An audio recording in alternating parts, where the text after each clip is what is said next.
Hey, welcome back. I'm loading into my new world again, and a to-do list that's basically don't fall in lava. You build. I'll read. Tonight is relationship and wedding chaos. Future mother-in-law energy, missing rings, dress drama, and a cousin who thought rehearsal dinner meant spotlight. If you're new here, I read Reddit stories while I build cozy stuff. First story. Someone grabbed a ring that wasn't theirs. Let's go. We're at my place. Sunday hang. Pizza on the table. Cards out. I take my ring off to wash my hands because lotion makes it slide, and I always set it in the little dish by the soap. I do that every time. It's muscle memory. I dry my hands. I go back. The dish is empty. My stomach drops like I missed a stair. I say, "Hey, weird question. Has anyone seen my ring?" Everyone looks up. My fiancé freezes with a slice midair. His mom blinks slow, then stands. She's very calm. That kind of calm that's louder than yelling. "Let's check the bathroom," she says, like she's a hotel concierge, like she lives here. We all help. Drawers. Towels. Under the sink. Behind the soap. Inside the soap. Someone jokes. Maybe it got bored and walked away. And I smile because I'm trying to be normal, but my chest feels tight. It's not the money. It's the feeling. It's the small circle of gold that says we mean what we said. I check the dish again. I lift it. I shake it. It rattles. A bobby pin. A stray earring back. No ring. I look at my hands like maybe I hallucinated. Nope. Naked finger. I swallow and tell myself not to spiral. I'm a logic person. Logic says, something happened in the last 5 minutes. Logic says, people are bad at remembering. So I play dumb. I say, okay, I'm going to check the hallway cam, just to see when I last had it. My fiancé nods. His mom's eyes flick. Just a twitch. I catch it and pretend I didn't. We have a cheap little camera that faces the hall to the bathroom because our dog sometimes redecorates the trash. It's grainy. It's time-stamped. We rewind. There I am, walking in with the ring on. I wash, dry, leave, bare finger. 2 minutes later, his mom walks in. She doesn't have anything in her hands. She leaves. Her left hand's a little closed. Could be gum. Could be a tissue. Could be the Holy Grail. Could be nothing. My heart beats in my throat. I breathe. I decide on kind. Kind is free. Hey, I say to her, quiet, while everyone else opens cabinets for the 10th time. If you grabbed it by accident, it's totally fine. I just want it back. She goes still. Then she does the offended inhale. Are you accusing me? She says too loud. Everyone looks. I said accident, I say. I'm not accusing. I just need it back. She crosses her arms. Check your dish again, she says. I already did. I do it anyway, because that's how we're socialized. Still empty. She suggests maybe I threw it in the trash. I don't throw jewelry in the trash. I flip the tiny bin by the vanity anyway. Tissue. Cotton pad. Empty. My chest is buzzing like I touched a live wire. I text the family group. One line. Ring's missing. I'm pulling the hallway footage to file a police report, so insurance will cover a replacement if we can't find it. No one's in trouble. I just have to document. 10 seconds later, my fiancé's aunt replies with 17 exclamation points, and I'm sure it will turn up. His cousin thumbs up reacts. His mom puts her phone face down like it insulted her. I keep checking places that don't make sense. Freezer, pantry, dog bed. The dog looks offended. I even asked. His mom starts narrating helpful nonsense. You know when you wear something and forget? Maybe it slid under the mat. She lifts the bath mat. She lifts the lid off the toilet tank. I didn't know she knew how to do that. I watch her hands because my gut won't quit. I hate that I'm doing this. I hate that I'm suspicious of someone I have to see for the rest of my life. My sister shows up. because she lives 5 minutes away, and I knew you'd pretend you were fine. She hugs me. She checks the bathroom like a crime scene tech. She's soft and thorough. She squats by the vanity, leans close to the trash can, frowns, and says, "Huh." She picks up the tissue on top. There's another tissue under it. She lifts that one. The ring blinks back like it's been playing hide and seek. She doesn't celebrate. She doesn't accuse. She just holds it up and goes, "Found it." The room does that weird, fake relief sound people make when they want the moment to die. His mom says, "Oh, good," with way too much air on the "oh." My throat burns. I slide the ring on. It's cold. It warms up fast. I say, "I'm fine. Everything's fine." Then, I add very evenly, like I'm reading a recipe. Valuables are staying put at family events from now on. No exceptions. My fiancé nods instantly. He gets it. He's pale. He's embarrassed. He squeezes my hand under the table. We go back to pizza and cards because what else are we supposed to do? The room is never the same again. Later, his mom corners me by the sink while I'm rinsing plates. She says, "You made me look like a thief." I say, "I asked you a gentle question. I didn't call you anything." The camera times made it scary. She says, "Cameras are invasive." I say, "Hidden rings are worse." We stare. It's quiet loud. She softens. Barely. "I just wanted to see if it was real," she says, too fast. Like a kid. There it is. The sentence that shifts the ground. I close my eyes because my temper wants to sprint. When I open them, I go small. Small is sturdy. "If you want to see something," I say, "ask. We can do that. We cannot do this." She looks away. I wash another plate. She leaves. At home that night, after everyone's gone and the dog is snoring on his back like a short king, I take the ring off and put it in the dish and stare at it like it might whisper instructions for how to be a daughter-in-law. It doesn't. I decide the rule again. If I can't lock it, I won't bring it. I say it out loud, so I hear it with my whole body. I hate that I have to have a rule at all. I also love boundaries more than I love being liked.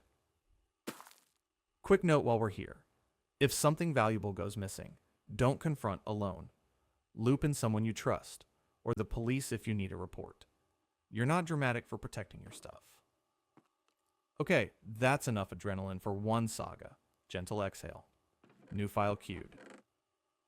His mom texts me a picture at midnight. Floor-length gown.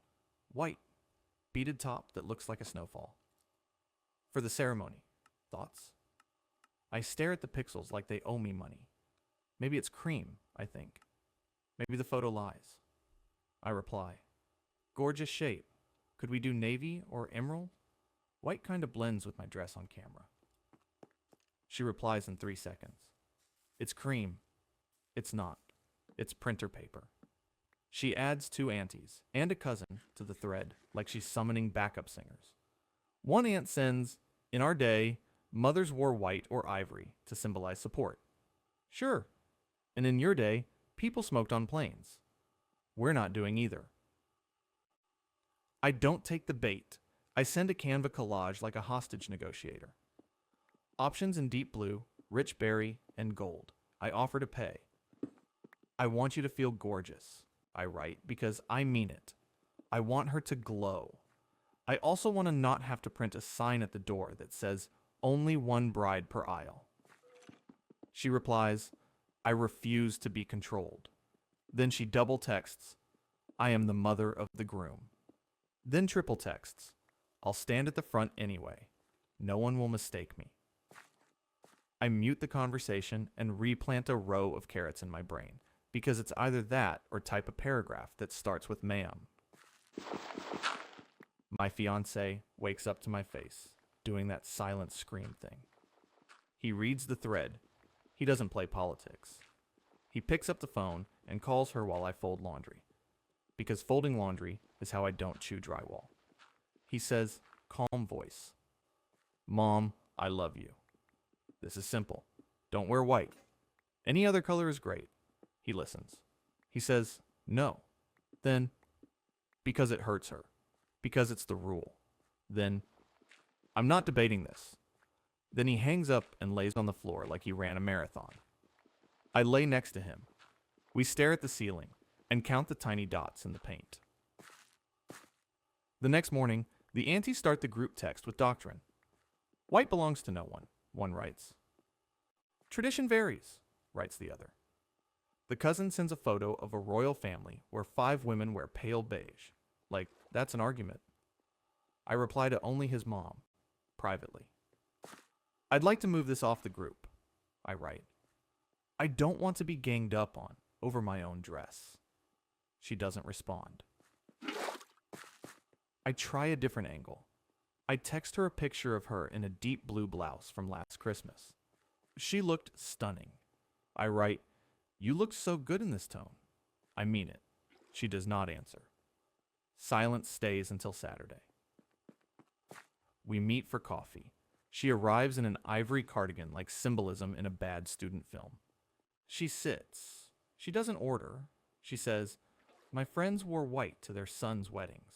I say, okay. She says, people will think I'm the bride. I say, they won't. But the photos will look wrong. My dress is white. I want to stand out. I get one day. I feel my voice shake and steady itself mid-word. She goes quiet. The barista asks if I want anything else. I order water I won't drink. She taps her nails on the table. She says softer, I want to feel important.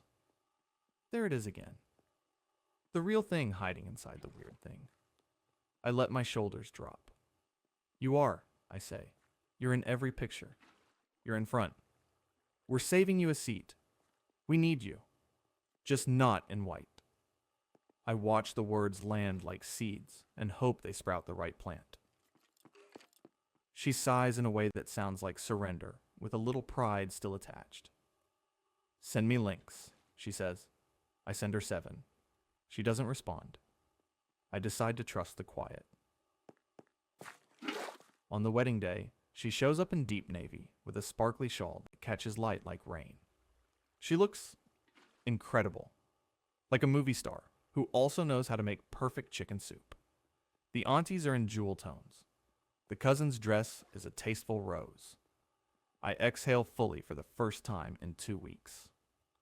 She walks up. She kisses my cheek. Happy? She whispers, almost daring me to be ungracious. So happy, I say, because I am. Gratitude is louder than scorekeeping if you let it be. During photos, she stands on my right and doesn't tug the shawl into my frame. Small miracle. At the reception, she tells 3 people, I picked navy to honor the bride's color scheme, and I let her keep that sentence like a trophy. Later, she leans over the table and admits, I bought the white one too. She laughs, quick and guilty, like a teenager who shoplifted gum and returned it. It's going back Monday. I say, I'm proud of you. And I am. Growth is growth, even when it's 5 minutes before call time. I dance with her to a song that makes my eyes leak. She whispers in my ear, you look like a snowflake. I whisper back, you look like midnight. We both laugh because it sounds corny out loud. Then we eat cake and go home with sore feet and unblistered feelings. That was smoother than I expected. Little win. Clean segue. Different battlefield up next. The bridesmaid dresses come in a week early. Group chat explodes with mirror selfies. Everyone looks gorgeous and vaguely annoyed at bathroom lighting. I unzip mine, step in, and the zipper goes halfway and stops. Brick wall. I yank. Nothing. I double check the tag. My size. Printed neat. My brain says maybe I gained 6 inches overnight. My mirror says no. I call the tailor. She's the kind of woman who can look at a seam and tell you your aura. She measures. She hums. Tag's wrong, she says, eyes twinkling like she sees drama the way other people see constellations. This is 2 sizes down. Did someone switch labels? She says it casual. She watches my face like a therapist who also wields scissors. I stare at the dress rack. I stare at my group chat history. One bridesmaid, who joked 3 times about stealing the show, has been a little off lately. Not evil, just pointed. Little digs that start as ha ha and end as little paper cuts. You sure you want your hair like that? We can breathe in these, right? I said the dress was simple, not simple. You know the type. I text her, hey, mine arrived with a swap tag. It's 2 sizes too small. The tailor can rush it for a fee. Can you check yours? She replies with a selfie in a dress that fits like it was sewn on by angels. Looks perfect, she writes. She adds, what did you order again? I'm bad with numbers. My eye twitches in 3 languages. I take a picture of the inside seam. You can see where the tag was unpicked and restitched. Messy job. I send it. This was tampered with, I write. I keep my words flat, not spicy. The rush fee is $X. I've covered a lot this month. Please handle it. 3 dots. Long pause. I didn't touch anything, she replies immediate. Then, but I'll pay. The tailor is a wizard. She opens the side seams like a surgeon. She adds panels you cannot see unless you know what to look for. She redoes the bust. She hums a little lullaby while she pins. It's done in 2 days. I try it on and finally exhale. It fits. It moves. I can sit without bargaining with my soul. I bring donuts to the fitting to keep morale high. The bridesmaid arrives late, drops a "so sorry," then kisses my cheek like a politician. She pretends to help hold my train and whispers, "You know I didn't do that." I say, "I heard you." She flinches at the grammar. Then she hands the tailor a card and tips well. I clock it. Money where mouth is. Later, I comb through the group chat and realize she's been in a private DM with the other bridesmaid who had questions about simpler dresses. There are little clues. Heart reacts in one chat, eye rolls in the other. It's not a crime. It's not nothing. I look at my fiancé and say, "Is this worth a fight?" He says, "Do you want to keep her after the wedding?" I sit with that. The answer is not a roar. It's a quiet, heavy shrug. At the hair trial, she makes a joke about how the bridesmaid dresses are forgiving. My stylist freezes mid-bobby pin. I smile. I say, they're forgiving, but receipts are unforgiving. I'm not mean. I'm just awake. The room goes still for a second, then relaxes. She flushes and looks at her phone like it's a trap door.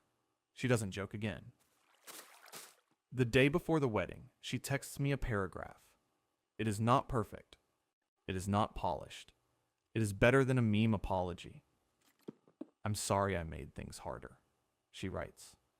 I wanted to look amazing and forgot it's your day. I didn't switch your tag, but I did tell X that I hated the dress, and I didn't mind if things got changed. That's on me. I paid the rush because it felt like my mess. I want to be better. I love you. I sit in my car in a Target parking lot and let my eyes do what they want. Then I type, "Thank you. Please be on time tomorrow. And bring flats." At the rehearsal, she's early. Her hair is simple. Her makeup says, "I'm pretty and not auditioning for a soap." She carries flats. She doesn't dominate. She does her job. She pats my hand before I walk. We are not what we were. We are not enemies either. We are people, which is messier and better. The tailor shows up at the ceremony as a guest because life is small and sweet sometimes. She winks at me during the processional like a fairy godmother who charges by the hour. The photos come back balanced. No one is pulling focus. The dresses look like a row of quiet candles. When we scroll through the album, I realize I can breathe in every shot. After the wedding, that bridesmaid and I take a break. Not a blow up, just space. We don't text every day. We send each other dog pics, and "this made me think of you" reels twice a month. We let the friendship reset its bones. I stop waiting to be proven right about her worst moment. She stops acting like she's auditioning for main character. We find a middle. It's not fireworks. It's livable. I'll take livable over drama. I'm too tired to narrate. Wild ride. Fewer bruises. Grab water. Roll your shoulders. We keep it moving. We're capped at 80. That number is tattooed on my brain like a server limit. Not 81 with a folding chair. Not 80 if we squeeze. 80. Fire code. Budget. Sanity. He and I spend a boringly romantic Saturday pruning the list like gardeners. We cut. We cry a little. We revive 2 great aunts. We sacrifice 3 coworkers who definitely would have left early anyway. It hurts. It's clean. We lock the sheet. On Monday, an email lands like a seagull stealing fries. Subject line, "Must invites." It's a spreadsheet from his mom. 37 names, first and last, plus spouses I've never heard of, and a mysterious plus family. The notes column is chaos. Knew you as a baby. Church friend. Neighbor from old house with excellent potato salad. The venue does not accept potato salad as legal tender for square footage. My eye twitches. I text him a screenshot. He replies with a skull emoji and "love the ambition." My phone rings in 1 second. His mom. She skips greeting. "I just forwarded the people who need to be there," she says, like we accidentally forgot the entire town council. I keep my voice level and my posture slouchy, because you can't fight a spreadsheet like a gladiator. "We're capped at 80, I say. "We already trimmed to the bone." She says, "We're paying for 10 of the extra plates." I say, "There are no extra plates. The plates exist inside a room that fits." Say it with me, 80. She attempts logic cosplay. "You can rotate guests," she says. "Have some for the ceremony, some for dinner." I picture a bouncer with a headset calling numbers like deli meat. Now serving table 5. I take a breath and put my tongue on the roof of my mouth so I don't say the wrong sentence. "We're not doing shifts," I say. "This is a wedding, not a theme park." The group chat wakes up. One aunt types paragraphs about community. Another aunt says, "the more the merrier," like my anxiety is a piñata. A cousin drops a gif of people crowd surfing. I mute the chat and build a fence in my head. Post, post, post, rail, gate, lock. I pull up our real spreadsheet and add a new tab, boundary. In cell A1, I type the rule. If we can't both name you and tell one nice memory, you're not a wedding day guest. I make it bold. I make it size 18. I put glitter on it in my soul. We sit at the kitchen table and run the rule like a filter. If one of us blanks, the name slides to the backyard dinner tab. I call it second party, all love, zero pressure. He calls it sanity soiree. We are in sync like 2 otters holding hands in a river of RSVPs. I almost cry, but I'm dehydrated. He calls his mom. He puts it on speaker because transparency is a vitamin. He opens sweet. "Mom, we love you. We want you happy. The venue is capped, not us being mean." She says, "I'll bring my own chairs." He says, "It's not a picnic." She says, "I'll stand." He says, "Fire code doesn't care about your calves." I choke on a laugh and pretend it was a cough. He continues, voice calm like a yoga app. "We made a rule to keep it fair. We both have to name the guest and one memory. If not, they're invited to a backyard dinner next month. You'll be the star. We'll cook too much. Everyone's included. The wedding day list is ours." Silence stretches like gum. Then she drops the trump card she always thinks wins. "We're paying." He says, "Thank you. Paying doesn't buy decisions. It buys food. We're grateful. The decisions are ours." My eyebrows climb like pixelated vines. He's never said it so clean. I want to kiss his forehead through the phone. She exhales like air leaving a balloon animal. People will be offended, she says. He says, they'll be fed. I bite my fist. He adds, you can invite whoever you want to the backyard dinner. No cap. Good plates. Real forks. Spotlight on you. But please stop sending lists for the wedding. It's making this not fun. He means it's making me want to move to the woods, but we're being polite. She hangs up without an okay, which is her version of okay. We stare at each other like we just disarmed a bomb made of Excel. He looks so soft and fierce. At the same time, I want to make him a trophy that says, Boundary King. Then the lobbying tour begins. Over the next week, I get 3 calls from family friends, introducing themselves in long sentences full of backstory. I've known him since kindergarten. I babysat his second cousin once. I once lent your future mother-in-law a bunt pan. I say the same thing, warm like blankets. We're capped at 80. We're doing a second gathering to make sure we see everyone. I'd love to catch up there. They feel heard. They feel seen. They feel slightly confused. I don't cave. His mom tries a new angle. I already told people they could come. I say, then they'll be thrilled to be at the party next month. She tries guilt. They'll buy you gifts. I say, we wrote no gifts for both events. She tries math. If we remove your cousins +1, I say, we're not pulling chair Jenga with human beings. She tries speed. If you don't add them now, they'll be hurt for years. I say, if we add them now, we'll be broke for years. We are both right in our own tiny worlds. I choose the one with fewer chairs. I update the boundary tab every night like a devotion.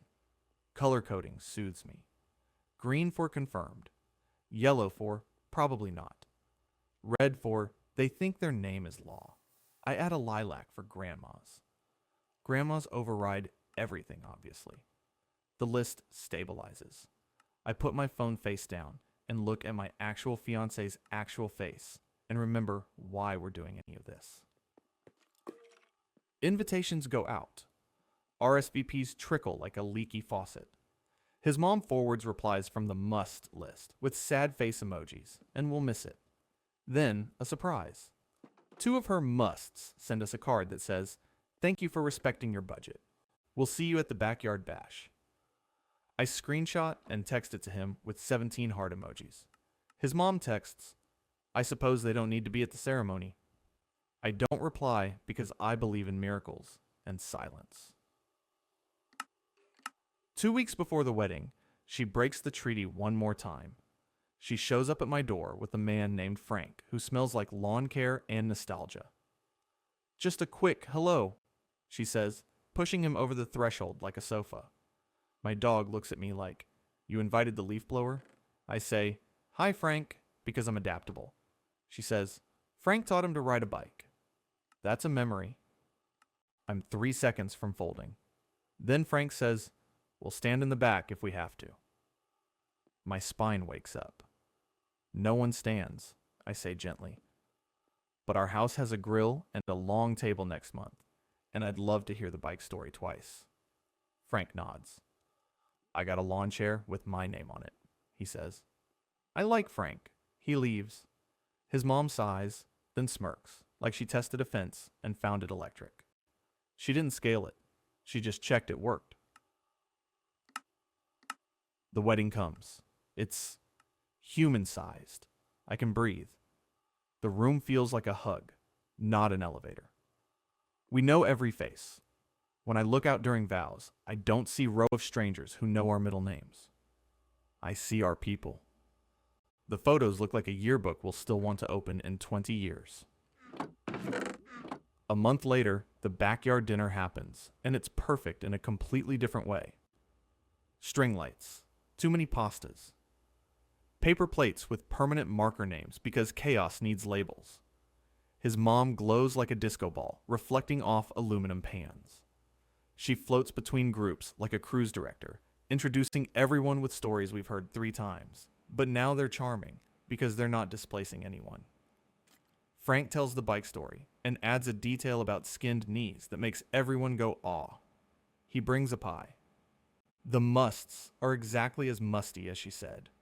Some of them are hilarious. One gives us marriage advice that isn't condescending. I know. Rare.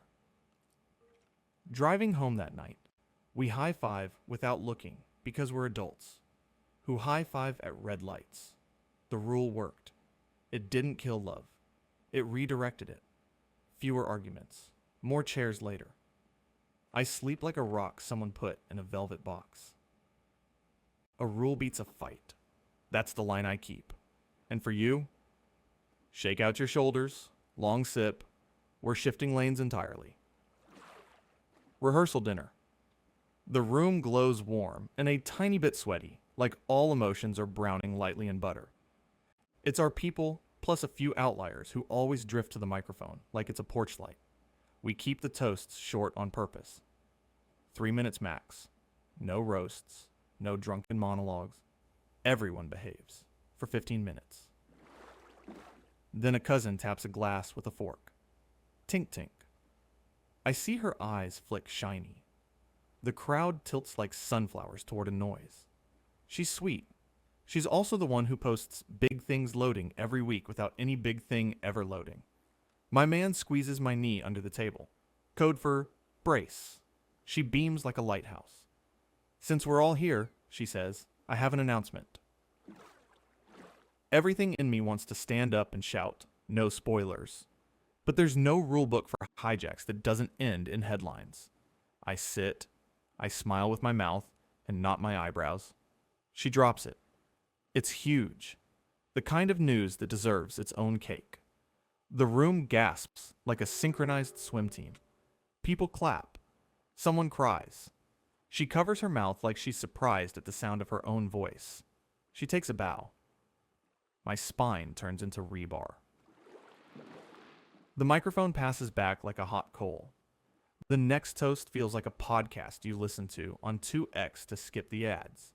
The moment has a new gravity that isn't ours. I don't want to be petty. I do want to jump onto a table and say, this is not Cinemark. Instead, I sip water like it contains sedatives. After dinner, she float hugs me with both arms and a camera-ready angle. I just couldn't hold it in, she says, as if the announcement was a sneeze. I say, congrats, because I mean it. I also say, let's keep the ceremony clean tomorrow. We'll celebrate you after dessert. My tone is gentle. My words are surgical. She blinks like I described a math equation. Of course, she says. She posts a photo with our wedding hashtag 5 minutes later. I send her a screenshot with the tag circled. Could you remove this one? I want our hashtag to be, our wedding. She removes it. She replies with 11 hearts. I exhale like I'm deflating a bouncy castle responsibly. We go home and debrief on the couch. Should we have said something? He asks. Like what? I say. Congratulations. Also, please don't turn our vows into a gender reveal. We laugh into the cushions until it's not funny, and then funny again. His sister texts, I saw that. I text back, I know you did. She replies, give me a lane. I say, small and late. She says, copy. The next morning, the cousin posts a carousel titled, Last Night Was Magic, with 8 photos, 5 of which are my centerpieces. I inhale. I exhale. I remind myself, she is not the weather. She is a cloud. We can outlast a cloud. I put my phone face down and eat toast. His sister arrives at hair and makeup like a woman with a plan stitched into her dress. She's our stealth diplomat. When the cousin floats in, the sister hugs her, coos at the news sincerely, and then whispers something in her ear that looks like sugar but lands like iodine. The cousin nods. I don't know what was said. I don't need to. Sometimes you farm out the firm to professionals with shared DNA. At the ceremony, there is a pause long enough for a hijack if a hijack wanted to happen. It doesn't. Vows land like arrows into the correct target. No one taps a glass. No one stands on a chair. I am suddenly and almost violently grateful for silence. My chest expands like a parachute. We do it. We are married. The tide of relief is a physical thing. Dinner happens. Speeches happen. People tell short stories that are actually about us. My dad calls me by my nickname and makes everyone leak from the eyes in an elegant, controlled way, like a faucet made by a good brand. The cousin is quiet. She glows politely. She claps for other people. My shoulders drop 2 inches. Then, because the universe enjoys balance, his sister taps a glass after dessert. Tink tink. She does it low-key. She says, "There's one more thing to smile about tonight. But we're keeping it 5 minutes and 0 seconds, because our main show is done." She calls the cousin up like she's the host of a responsible award show. The cousin gets a cupcake with a sparkler the size of a toothpick. Tiny. Safe. She says her news in 1 sentence, no slideshow, and receives a second wave of happy noise that doesn't swamp our boat. It's calibrated. It's a blip of joy in a night already soaked with it. It works because it's in a lane, not across 3. I thank his sister with a look that could power a small city. Later, I ask her what she said at hair and makeup. She shrugs. I told her I'd be her hype woman if she promised to be short, and to not tag your hashtag like it's a promo code. I kiss her cheek because diplomacy deserves affection. The next morning, the cousin posts, "Can't wait for my day, but last night was theirs." That caption is a miracle I print with my eyes. I comment 12 hearts and 1 party hat. She DMs me a photo of us. She looks happy. I look like someone whose jaw unclenched for the first time in a month. A week later, I run into a friend who wasn't there. She says, "I heard about the announcement at your rehearsal." I wait for the judgment. She says, "You handled it like a ninja in slippers." I laugh loud enough to scare a pigeon. "I'm making that my tattoo," I say. She says, "Please don't." I don't. But I carry the phrase in my pocket like a good luck coin. Here's the piece I didn't expect. Letting her have a small moment didn't erase mine. It insulated it. A tiny planned shout keeps big ones from elbowing in. Boundaries aren't brick walls. They're velvet ropes. They direct flow. They keep the party fun. We mail the thank you notes. We send one to the cousin that says, "We love you. Thanks for letting the day be what it needed to be." She replies with a photo of her and his sister laughing on the edge of the dance floor. Hair lit from behind like a rom-com. I put it on the fridge next to our place cards because complicated things can share magnets. And because life loves poetic callbacks. A year later at her event, she asks me to give the rehearsal dinner toast. I keep it crisp. 2 minutes. 1 joke. 1 genuine wish. I do not mention the night she almost turned my prelude into a pilot episode. She hugs me hard and whispers, "I learned." I whisper back, "So did I." Then I eat too many canapes and leave early with shoes in hand because I've grown spiritually, and also because heels are a scam. Small plan, big piece. That's the truth here. And we're cool.